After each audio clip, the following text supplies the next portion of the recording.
Friends, మీకు ఈ video నచ్చితే లైక్ చేయండి, సబ్స్క్రైబ్ చేయండి. విడాకుల పేపర్స్ మీద శ్రీను చేత సంతకం పెట్టించమని ఆద్య అడగటంతో జానకి విడాకుల పేపర్స్ తీసుకొని శ్రీనయ్య అంటూ హాల్లోకి వచ్చి పిలుస్తూ ఉంటుంది. ఏంటత్తయ్య అని శ్రీను అక్కడికి వస్తాడు.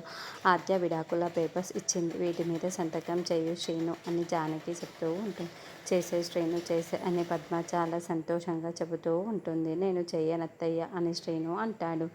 ఏంటి సీనయ్య, ఇలా చేయనని చెబితే ఎలా? విడాకులు ఇప్పిస్తామని మీ మామయ్య మాట ఇచ్చాడు కదా, చెయ్యు సీనయ్య అని జానకి ఎంత చెప్తున్నా కూడా నేను చెయ్యను అని శ్రీను చెబుతూ ఉంటాడు.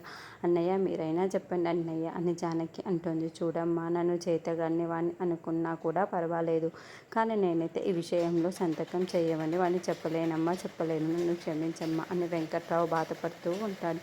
నువ్వైనా చెప్పు పార్వతి అని జానకి అంటే, మీరు చెప్తేనే వినలేదు, మరి నేను చెప్తే ఎలా వింటారక్క? మేము చెప్పి కూడా వేస్ట్, మా మాట కూడా వినరు అని పార్వతి అంటుంది.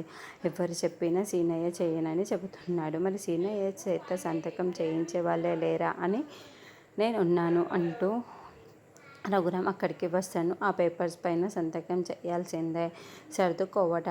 సర్దేసుకోవటానికి తేడా తెలియని మీరిద్దరూ కలిసి ఉండడం చాలా కష్టం.